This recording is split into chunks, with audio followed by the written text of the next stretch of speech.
was in bed, quarter to 7 in the morning, I think it was, and I heard this horrendous noise. And I knew it was a helicopter. So I quickly got dressed. I put some pants and a top on, run outside here. As I run outside, there was a white mist, because when the helicopter comes down anywhere here, the ground around us is a white gravel, and it just goes up, and I could hear it pinging off all our cars like bullets. And a guy's running towards me in civilian clothing with a flak jacket on, with an automatic weapon, telling me, get down, get down, get down. And I complied. It's very important I ask you some questions here. Yes. Did you run outside with a gun? No. Did you reach for a gun or think about taking a gun or in any way do anything that might suggest you were armed? No, nothing. I had a t-shirt and track pants on, and as soon as the guy came towards me, I probably had my hands at this height. How many guns are there on the property? 2 shotguns, both in gun safes. And licensed? Yes, bought on my license. So as I came out here, I was confronted with a policeman, which I didn't know at the time. At no stage did anybody yell out police. They may have yelled out police, but we had a helicopter sitting in the quadrangle here about 6 feet off the ground. The noise and the dust was horrendous, but there was a lot of activity. I could hear things breaking in the main house. I was pushed down, got down on here, and I was handcuffed and getting handcuffed. And I remember looking over and seeing a lot of people running into the nannies area. Were the people who were running into the nannies area armed? Yes, yeah. At that stage, everybody I saw had full flak jackets on, sidearms, and automatic weapons in front of them. And so they came into the nannies? Yes, yes. So this is the nannies area where we have 3 very small children, 4, 3, and about 15 months, and we have 5 nannies. And they live in this area. This is the children's and the nannies area. So they came up here.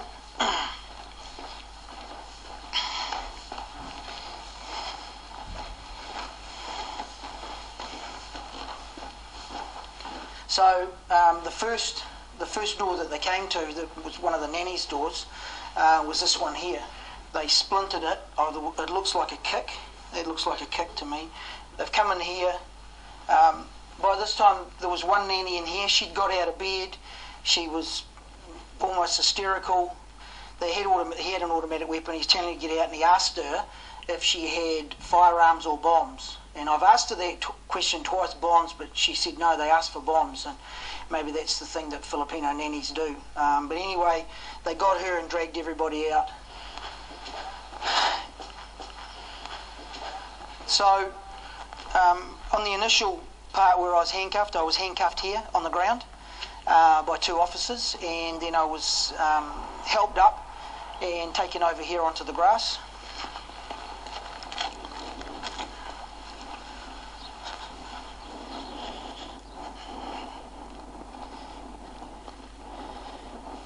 At this stage, there was a white transit police van here.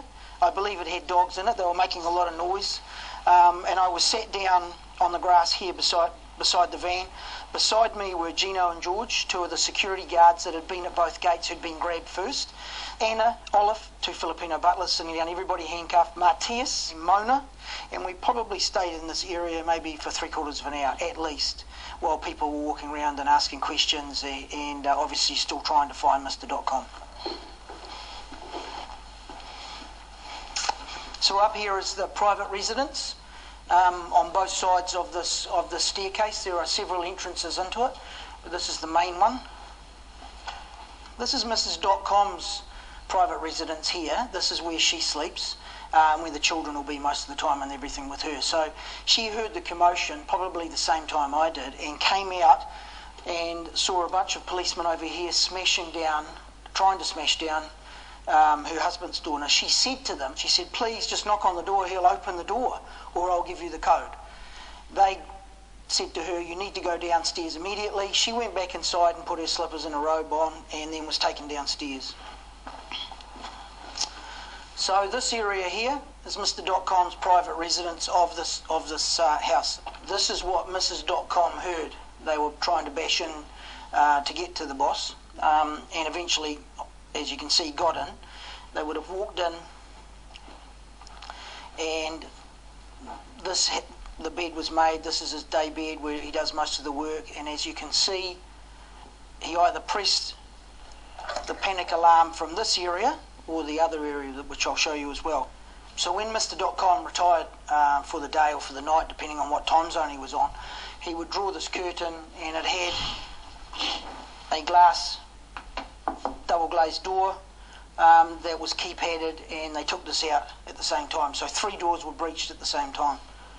So you can see where they've it's been cleaned up, obviously. This is the private bathroom. There is another door that leads outside that was breached at the same time, and when I was led up here, there was about 6 officers here. Some of them had sledgehammers. I saw a circular saw, motor-driven circular saw sitting on the floor. And what were they doing? This. They thought, I believe they think that Mr. Dotcom was maybe in here, which is a dumb waiter that goes down to the kitchen and is basically for laundry and that, and I don't think, in the 2 years that I've been with this house, I don't think it's ever worked. So that hole there was made by the police with sledgehammers? Yeah, sledgehammers.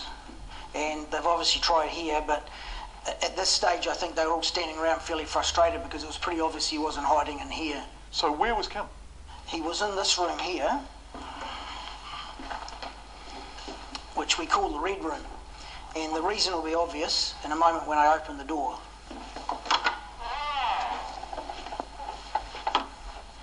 So this is the red room, and it's red room because of the red carpet. As you can see, there's a button here. Now, if Mr. Dotcom had pushed this button while the door was shut, we wouldn't be able to open it. It's got a lot of security locks. It's a solid door. It would have taken a long time in a very confined space to get to him. And they hadn't found him in here yet? No. So you were the person who said he's up there. Yes. This is where it is. This is where the red room is. Yes. Once again, I want to ask you the question. Did you build the red room, or was it in the Crisco mansion when you bought it? No, this was here. This was here. So you didn't build this room? No. No. Again, it's on the plans. But your procedure was, in the case of an extreme emergency where something like this was going on, where the house was being raided by people with guns, he was to come here and you would look after the family? Yes. Wayne, this is a very important question, and I want you to tell me totally the truth. Mm-hmm. If 2 men in suits had knocked on the door and presented you with the warrant, instead of all of the guns and all of the kicking down of doors and the sledgehammers and all that kind of stuff, what would you have done? He would have complied to everything. We would have sat at the large table. He would have probably offered them breakfast, and he would have complied with everything. There is no question. Would he have done anything to try and destroy the hard drive, to take down Mega Upload, to delete any of the sort of evidence that might be used against him? Would he have done anything along those lines in those circumstances? Certainly not.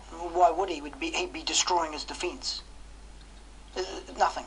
And how long did he have between the police first arriving and the police finally getting in here with your assistance and taking him out?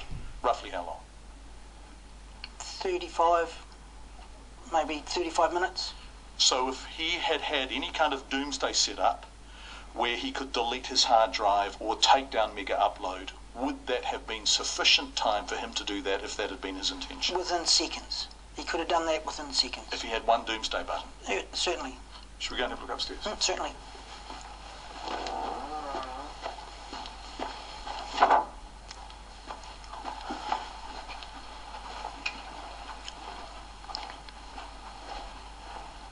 Okay, this is the red room.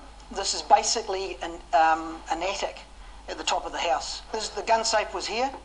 When the police say, we believe our response was appropriate, is that the evidence that supports that gun safe? Supposedly, yes.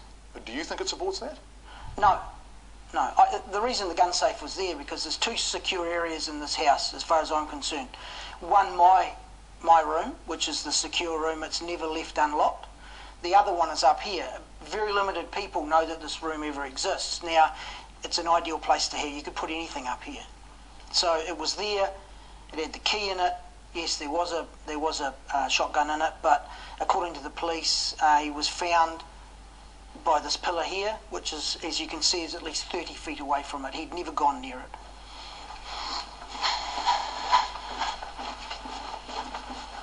Wayne, what's happening now? Obviously, Kim Dotcom is in Mount Eden remand. Mona's still here, the family's still here, you're still here, full security's still here, the house is still working as much as possible as normal? Yes. The FBI closed all bank accounts, the mega upload bank accounts, including my own in Hong Kong. And then also they stopped the mega stuff, which was the New Zealand side of the company. So all the contractors, all the staff, no one's got paid.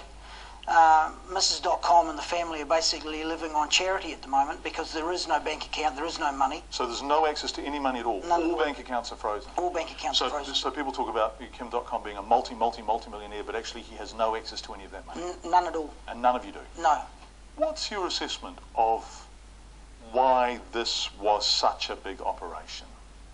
I think the American government needed to make a stand. I think that Mr. Dotcom was an easy person to go after because of history, and he's flamboyant and he's out there, and I think they did it hard and fast to make a stand worldwide.